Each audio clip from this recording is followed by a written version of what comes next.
আজকে হবে Y Y chaat, তবে আমি বানাবো না, বানাবে আমার বর। তবে আমি সমস্ত কিছু এখানে রেখেছি, পেঁয়াজ কুচি, লঙ্কা কুচি, ধনেপাতা কুচি, লেবু, আর এর মধ্যে সমস্ত মশলা দিয়েই দিয়েছে। আজ পর্যন্ত কখনো আমাকে কিছু করে খাওয়ায় না, তবে এই একটা চাট করে অনেক বলাতে খাওয়াবে।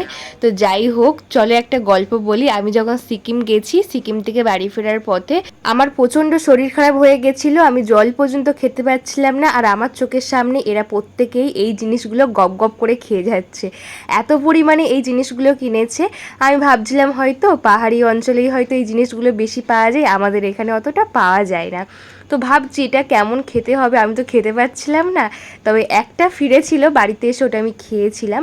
আর এরা তো গপ গপ করে শুধু এই সমস্ত জিনিস খেয়েই যাচ্ছে, আর আমি শুধু দেখে যাচ্ছি, কিছুই খেতে পাচ্ছিলাম না, এত পরিমাণে বমি করছিলাম।